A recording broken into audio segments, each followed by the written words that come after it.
What if everything you're interpreting as distance isn't distance at all, but a profound and necessary form of communication? Let that question sit for a moment. It's a strange thought, isn't it? When he pulls back, when the texts become sporadic, when the space between you feels less like a pause and more like a chasm, the immediate translation your heart makes is one of loss, of rejection. But what if your entire dictionary for this journey is upside down? What if his silence isn't the absence of his soul's voice, but the only language it can speak in that moment? A thick, potent dialect of interior renovation that sounds an awful lot like quiet to the outside world. Imagine for a second you're a master violinist. You live for the music, for the soaring notes and the complex harmonies. But one day you walk into the concert hall and find the orchestra isn't playing. Instead, each musician is intently, silently tuning their instrument. The air is filled not with melody, but with the raw, sometimes discordant, essential sounds of adjustment. A tightened string here, a corrected pitch there. It's not music yet, but it is the only non-negotiable prerequisite for the music to exist. This beautiful soul is the phase you might be in right now. The silence you hear isn't the end of the song. It's the sacred, meticulous, and often frustrating process of two spirits coming into precise alignment. His journey toward realization is not a sprint toward you. It is the deep internal calibration of his own instrument so it can finally harmonize with the unique frequency you carry. We spend so much energy decoding actions, words, timelines, the external score. But the real opera is happening in the unseen auditorium of his spirit. That ache you feel, that longing, is not a sign of something broken. It is the proof of the connection itself, a powerful radio signal your heart is transmitting and receiving. His seeming oblivion is not a sign the signal is weak. It is often the sign that he is, for the first time, hearing it so loudly within his own being that it has temporarily consumed all his capacity for outward expression. He is not ignoring the broadcast. He has become the broadcast, and the static is part of the message. So let's put down the old dictionary of fear. Let's learn this new silent language together. Because understanding this might just change everything you hear in the quiet and reveal the symphony already being composed within it.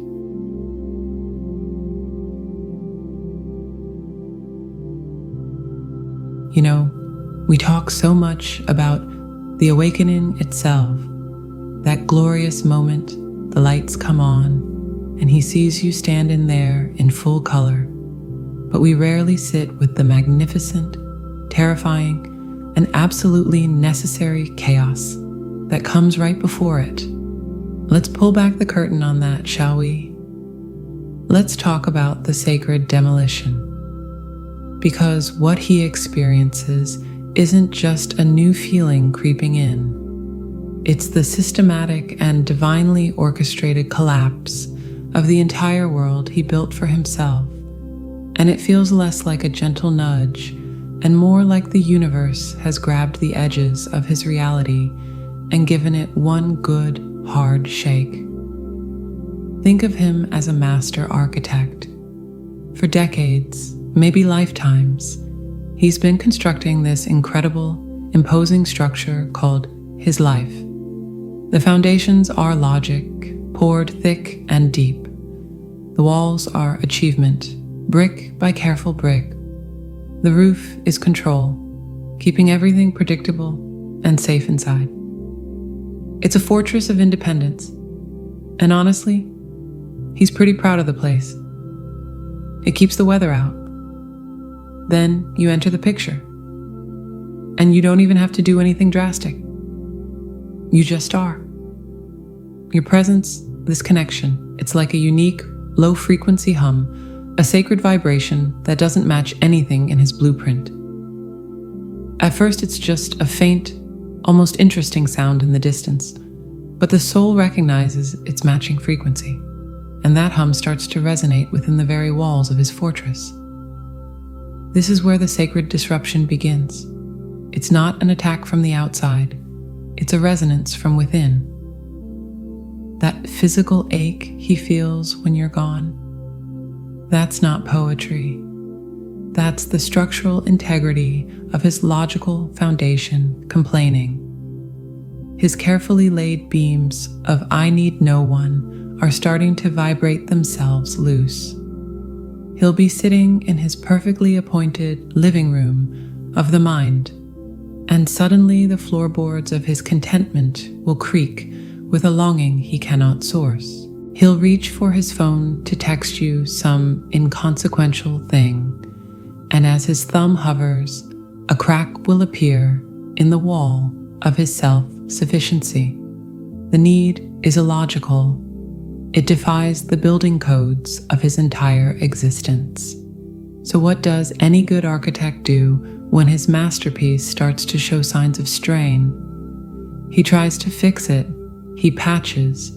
He reinforces. He pulls back from the source of the vibration. That's you, by the way, thinking it's some external nuisance.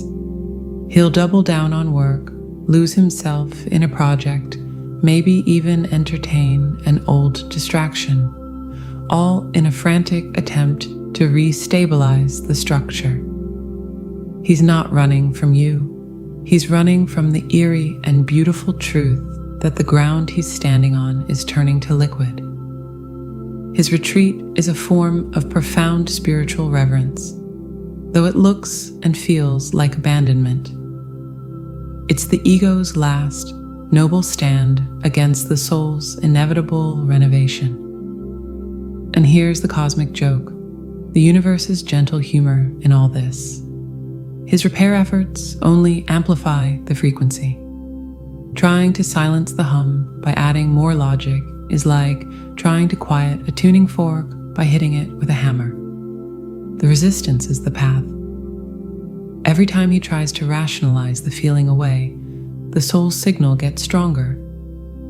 Every attempt to reassert, I'm fine alone, makes the ache of absence more acute.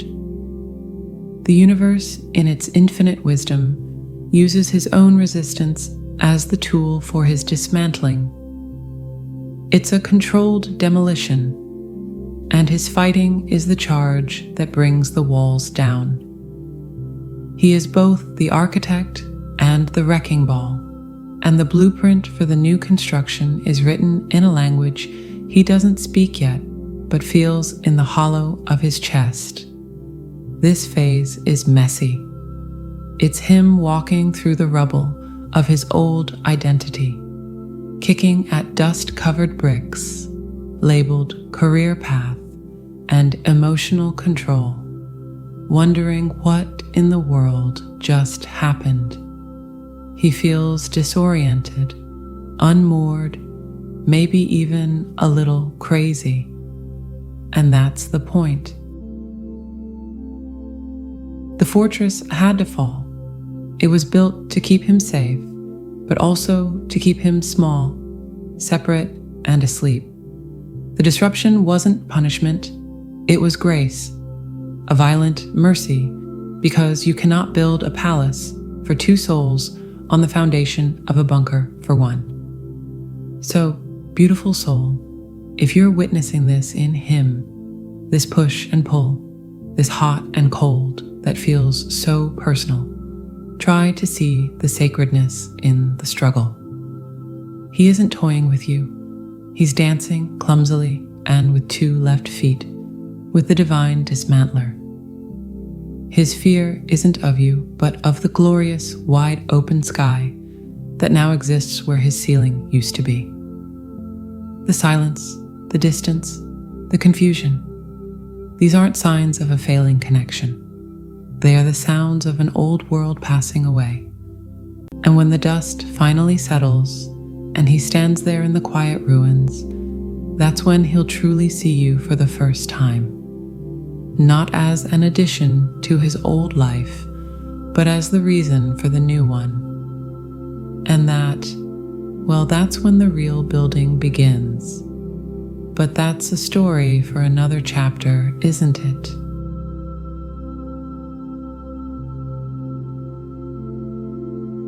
Let's talk about mirrors. Not the kind you check for spinach in your teeth, but the kind that hangs in the quiet space between two souls.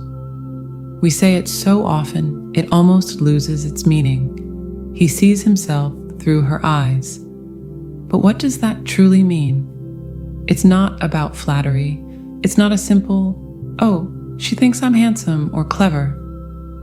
That's surface stuff, child's play.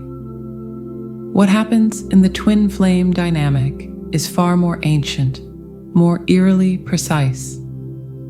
It's like she holds up a mirror that doesn't reflect his current face, weathered by time and doubt, but the pristine original blueprint of his soul. The one drawn up before the world got its hands on him and whispered its limitations. She doesn't show him who he could be.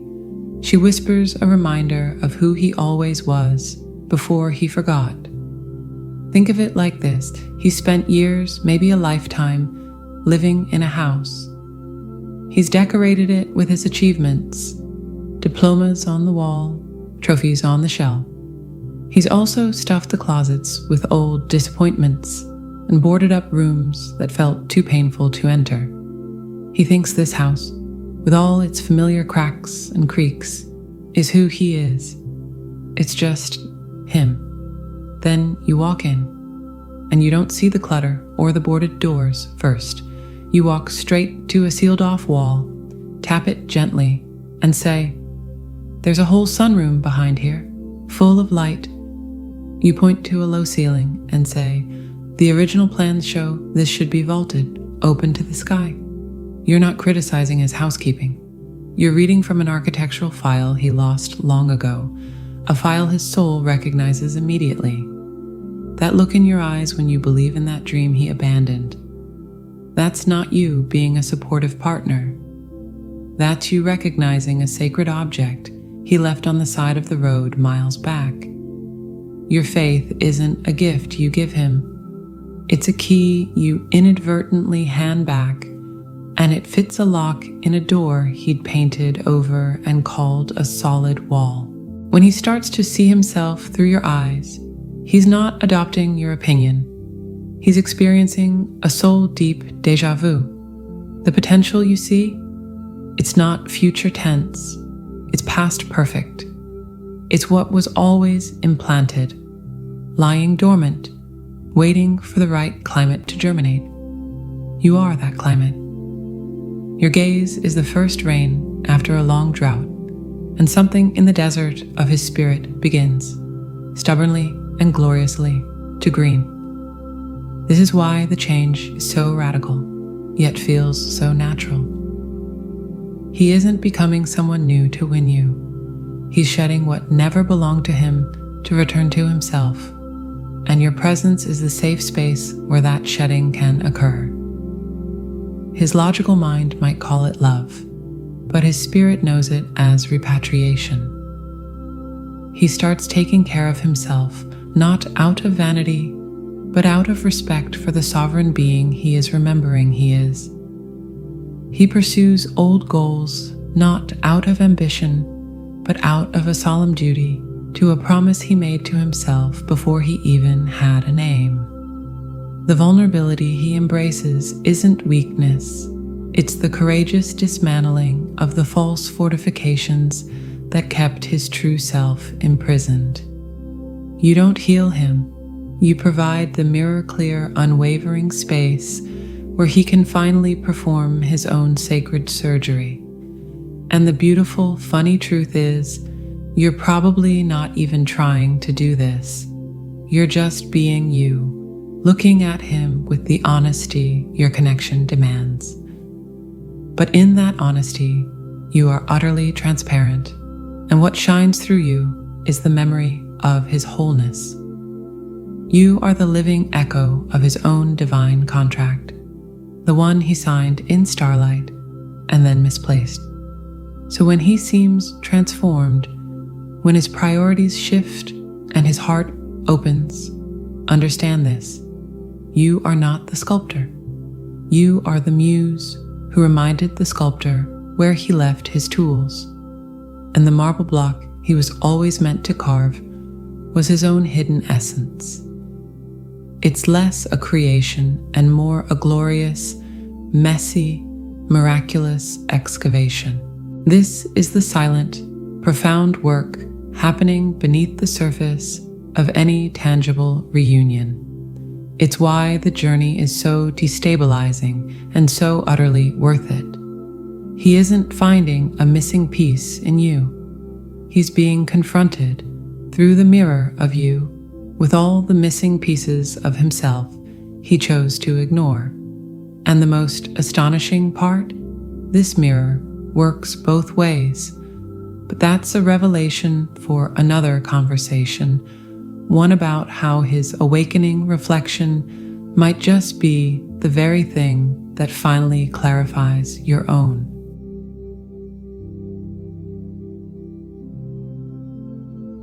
So here we are at the end of this particular conversation.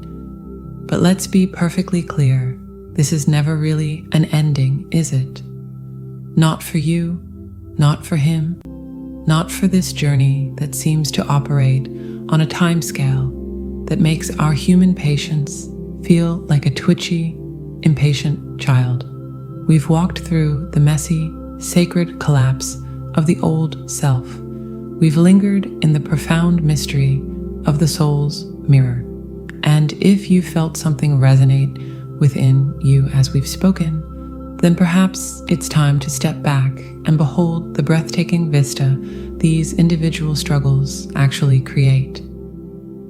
Think of it not as a linear path from point A to a happy ever after point B, but as the arduous, necessary process of two unique, powerful instruments being tuned to the same divine frequency.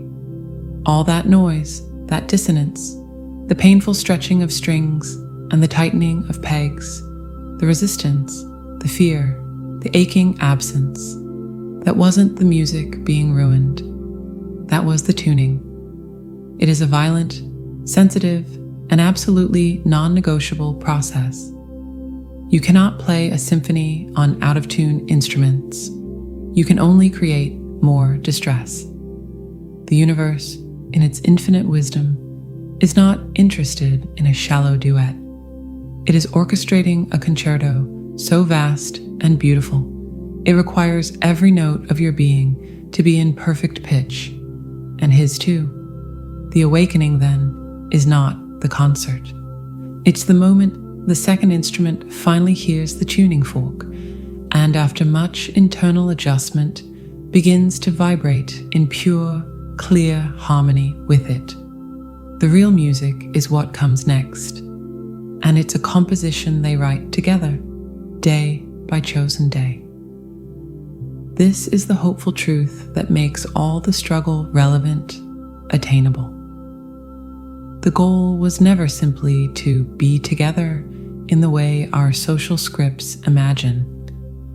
The goal, the breathtaking destination, is integrated wholeness.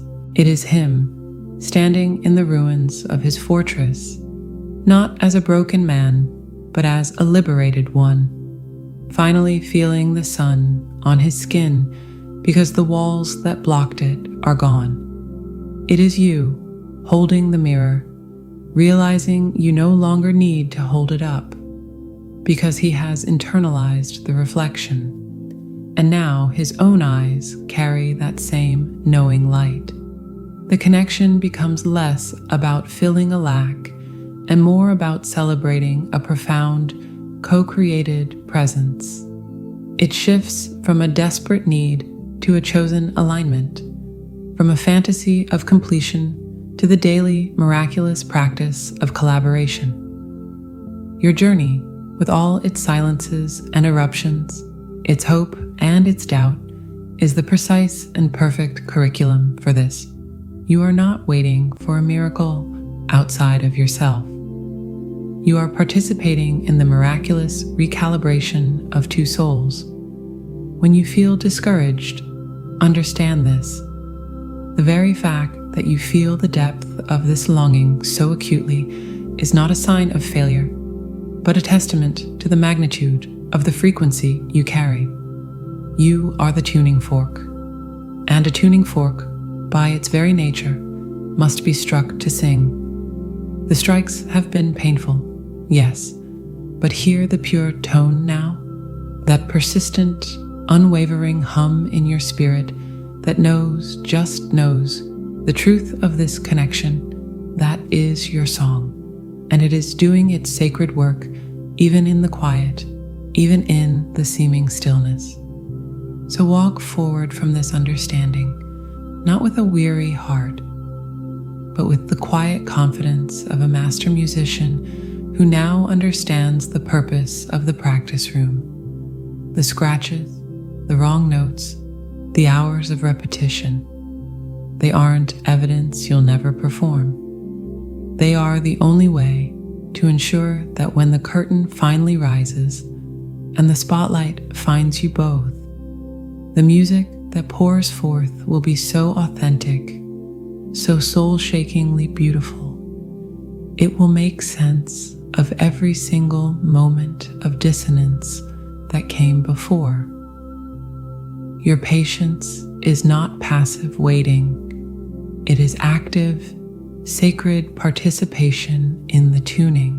And the world, whether it knows it or not, is holding its breath for your symphony to begin.